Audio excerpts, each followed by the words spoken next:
I'm sure we have a lot in common besides just the name.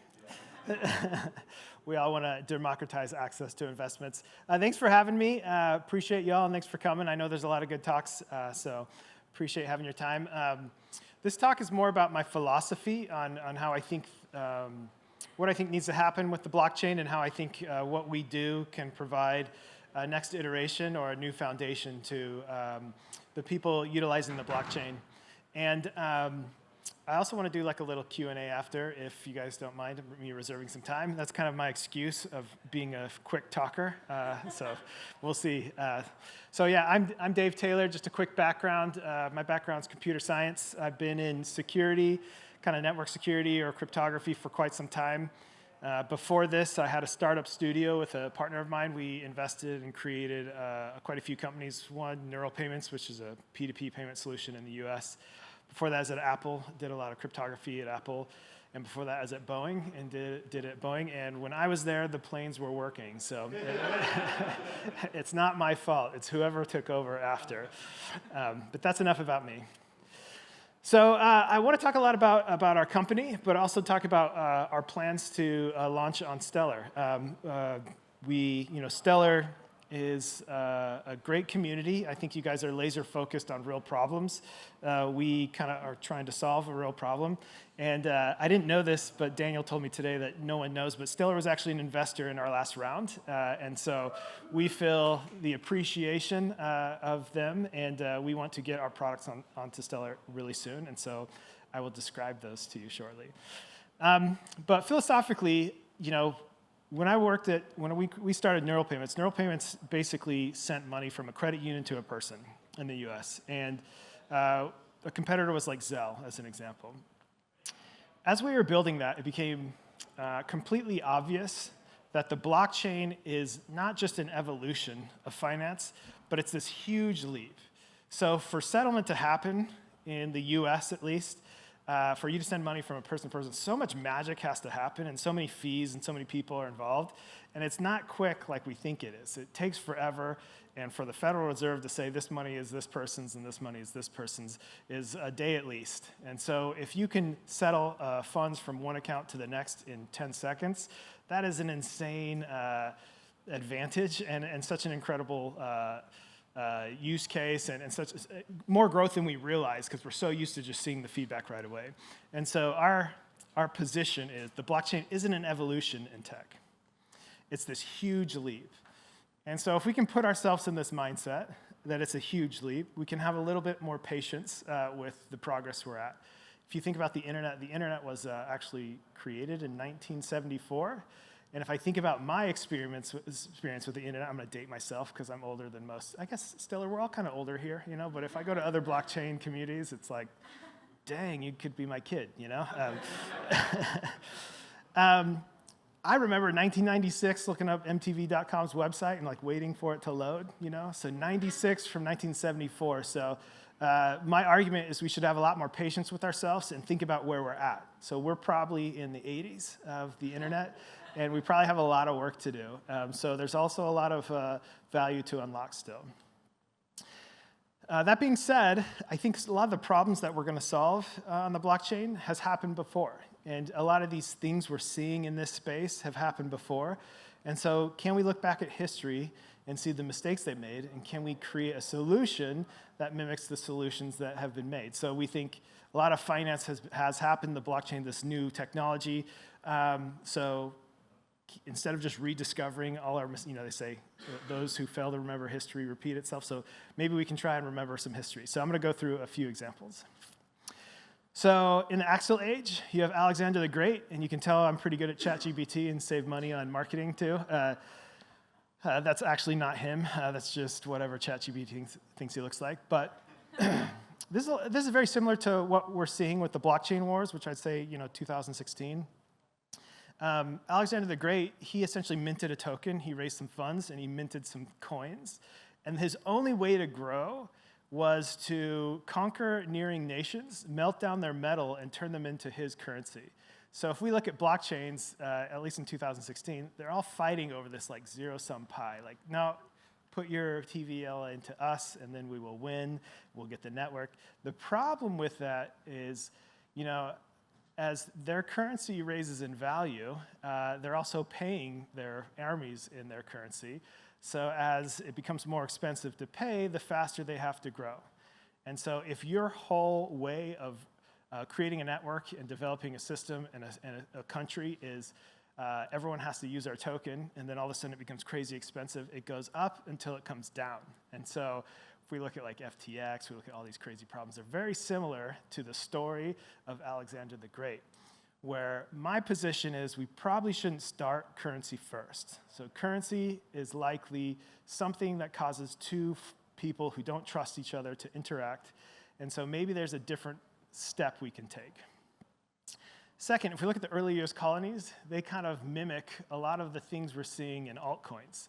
So altcoins, you get essentially a community who says, hey, here's a picture, or here's something, it represents this. If enough people spend it, it'll be worth value, and you're seeing this chaotic Ponzi scheme happen. But we look down on altcoins a little bit, and I think it's justified too, but it's actually not new. In the early US colonies, we had these paper money, these paper currencies. You had the Massachusetts currency, you had tons of these currencies. They all were crazy bubbles. I think Isaac Newton was famous for losing a ton of money in the Mississippi bubble, and there was, I can't remember the names off the top of my head, but some of the smartest people of the past lost a lot of money in their version of altcoins. So if you've lost a lot of money in altcoins, don't feel bad. So did Isaac Newton, which he was a pretty smart guy. So we've seen altcoins happen. Maybe it's a necessary step, but it's not what I feel is the next step. And we look at stablecoins, fiat-backed stablecoins. So our company's based out of Mexico City, so I had to give a shout out to Pancho Villa. Pancho Villa actually created the first stablecoin of Mexico. It's called the Vilista. Do you know the story? No. Okay, so Pancho Villa, if you know his story, he was a pretty radical revolutionary. We kind of look back at history with rose-colored glasses, but he's known for kind of standing up to the U.S. in Mexico, so that's kind of what he's looked. I guess they look back through that lens upon him, but he created a U.S.-backed coin he created the Bank of Chihuahua, and so his assets were supposed to be pegged. You could use the Villista. I think it was traded on the market, and it raised in value based off the battles he was winning and his value. And so it was doing pretty well for a long time until he, like a lot of early coin issuers were a little bit radical, until that started to unwind. But one of the reasons I think a lot of people use Pancho Villa as like a Mexican figurehead is he kind of helped define the boundaries of Mexico as being not a Western. He stood up he was one of the only people to evade the U.S. The U.S. spent billions of dollars trying to find him. And so I think Mexicans can be a little bit proud of that. And so if you're creating a crypto company like us and you want to avoid the U.S. and you go to Mexico, you look at Pancho Villa and say, what did he do? How do we avoid the regulatory problems the U.S. has? So that's what we're doing. But anyways, he created a stable coin, and it worked until it didn't. And we see a lot of that. These stable coins seem to work until they don't. But some of them do. So how do we bridge this chasm? What can we do to get this adoption that's necessary? Assuming we're in the 80s, what needs to happen of the internet?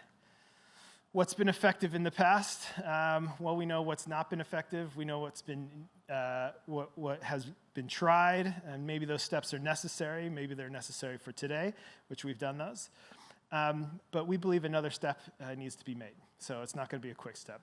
And that step, that first step we think was stablecoins. We can see a lot of adoption. A lot of people here create great payment rails for stablecoins. USDC, partners of ours, we think very highly of. Even Tether, I think, was one of the first movers, and so you can think what you want about them, but they did a lot of, trailblazing. And so I see that stablecoins are not going away. They were the first step. But we believe there's a second step, and I want to go through some stories.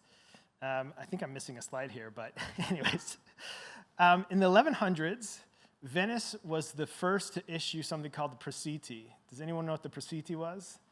You don't? Okay. I wouldn't. Oh, somebody raise their hand. I don't know. But I do because I looked it up. The Prasiti was a bond, okay? And Prasiti was one of the first bonds in existence. So in the early Middle Ages, Venice said, hey, we have this revenue stream, so we're not just going to mint a currency and say, if you use it, it has some value. But we have a revenue stream, and it was taxes on their nation. We will sell shares into this revenue stream, and we will use those funds to further develop it. So we will create this interface of a bond. And it was very, very, very successful. So Venice, you've heard of it. We're in London, so I know in America we struggle a little bit, but I think you should all know where Venice is. It still exists today. And they used a lot of these funds, for better or worse, to conquer Constantinople. So that's a good success metric. It's one of the bigger and most important cities. They used bonds to conquer Constantinople. And it's still here today. In France, I don't know if you know this, but wine, it's a pretty big industry in France. And that was a joke, but it didn't land that well. But so France, in 1522, they created a bond called rents, and it was a tax on wine. So they said, we have this revenue stream, and we're going to sell, essentially, investment into this revenue stream. So we have yield, we have revenue coming in. Buy a share, and you will perpetually get this interest, this flow of funds. And I kind of want to just give the stark contrast between hold a coin, it will be worth something someday, to here's a revenue stream, here's a business plan, here's a share of it. This share will help us develop it, and over time will become worth more money. But worst case scenario, there are some funds there. And this is one of my favorites because it lasted for so long. In Amsterdam, the Dutch issued an infrastructure bond to repair a dike. So a dike made money, moving people in and out, and it actually lasted 300 years. So even though it was created in 1624, it was the maturity, back in the days they were crazy, kind of like right today, but they would say, this bond lasts forever. And so it was actually traded on the NASDAQ, and it paid dividends for hundreds of years. So if you can think about the power of that kind of investment model, the utility of it is pretty dang useful. You think about the kind of short-term thinking of some tokens that we have out there. I don't know, I don't see these lasting too long. But history has showed us that bonds have been very, very successful in creating community, creating stability, without the need of a tons of adoption. You can invest in it because you know that there's a revenue stream and you know your worst case scenario. So how do we bridge that chasm? We believe the best way to bridge that chasm is first through stablecoins and second through stable bonds. So I won't lie, we made this name up, Stablebond. I love hearing people say it because we were debating a long time, what should we call it? And it's nice that it kind of sticks. But what we want you to think about when you say stable bond is it's a lot like a stable coin, except it pays yield. So what a stable bond is sovereign debt of some sort that pays yield. And so it's denominated in a currency. It's exactly composable. There's no restrictions. It operates exactly like a stable coin, but its underlying product is a bond, just like a stable coin. The difference is we pass the yield earned back to you. So we propose, or we believe, that this is a huge fusion between TradFi and the stability of the blockchain. Now, I know there's a lot of people doing this now, but we did this a long time ago.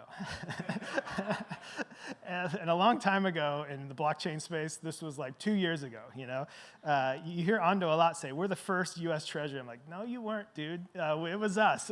Just nobody knew about it because we were in Mexico. These stable bonds, they're backed by the exact product it represents. So when you look at a lot of, I would say, interest-bearing stablecoins today, they have money markets, they have funds, they have a lot of different things. Our stable bonds, they are the core product. So I'll introduce some of our products. But if you bought a US Treasury from us, that means in one of our brokerages that we transparently demonstrate to you where they're at on our site, there is an equivalent value in that bond in custody in one of our brokerages somewhere. So stable bonds are government-backed treasury bonds and all over the world. They're built on Stellar soon, and we initially started on Solana, and they have no restrictions. They're ready for DeFi. You can trade them. If you want to mint through us, you do have to KYC, but the Mexican government is open to and actually encourages secondary markets, and so you can go to DeFi and get access to those there. You can build things on top of them, but they have a mint, they have maturity, and they have interest. So if you invest in us in a currency like a peso, you're guaranteed the initial return of your currency in that denomination. Now, currencies fluctuate compared to other currencies, so I think Juan has learned that a little bit from us, too. That can be both good and bad. Juan's one of our early investors, so. And I don't know if you know about Mexico, but every election, it seems like right after the peso drops about 10%, and it's coming back, Juan, so, you know. But anyways, there's one mint. Every week they rebase. So every week we have a short-term product. We repurchase whatever you have, so it sits there. It operates exactly like a checking account on the blockchain. It'll earn you that yield as it sits there. They are reward-bearing. They're not rebasing. That's important because we're all learning what taxes look like in each new country. Generally, rebasing in about half the countries is a taxable event. So we do not rebase, we reward bear, which is not a taxable event by a lot of people. And so that was important for us. So your token just increases in value at its APY weekly. And it compounds. It's designed for all type of investors. So we have about an 80-20 split, 20% investors, 80% retail. And we have attractive rewards. So right now, US products are pretty attractive because they're 5% or so, but we all know that that's going to change here pretty soon. But emerging markets, they have quite high yields and are pretty safe. I kind of want to talk about our bond interaction. We are different from other, I would say, tokenized assets in that we did not get regulatory approval for one type of asset. We got regulatory approval for a protocol. So it is hypothetically possible, given we had tons of money and tons of investors, to tokenize any asset. As we grow, we can scale in that manner, but essentially what we do is we accept par value. We buy that product from that government. So if it's like our Brazilian NTN, we buy it from Brazil. We hold those assets in the preferred custodian in that company, and we have a contract or a book entry system which manages your share versus what we have in our bank account. Now, your share is denominated by a token, which makes sense. So if you trade that token and someone else comes back with that token to us, given they KYC, we can give them the appropriate amount of funds plus yield that was traded for. So given you are in the right currency type, your initial value, it will always be there. So if you are in Mexico and you pay with pesos and you give 100 pesos, in a year you'll get at least 100 pesos back, but generally plus 10%. And we can come back to these afterwards if you have questions. But our star product, or our first product, was the Mexican CETES. It's a great product because it is BBB+ rated, so that's very, very safe. If you're outside of the West, that's as good as it gets. Mexico has not defaulted on bonds in forever, and so it's a very safe, growing economy, and they give about 9 to 10%, so our rates are adjusted weekly. And it's a great investment. It is actually the most efficient way to invest in Mexican CETES is through Etherfuse. We have an awesome tax categorization where we defer your tax category to you, where if you invested directly in Mexico, that would not be the case. So we have a great arbitrage opportunity for you. Our other offers today are Brazilian NTNs, US Treasuries. We have the Euro bond coming out next week, and we just launched on Friday UK Guilds. So if you want to get some UK Guilds, you can get them through us. And the UK has never, ever defaulted on any loan, and so that's a lot of trust. They do pay about 3% yield, which is lower than most, but you have the stability of the pound. So this slide's how to purchase bonds. It's blank because it won't be here for Stellar until January 1st.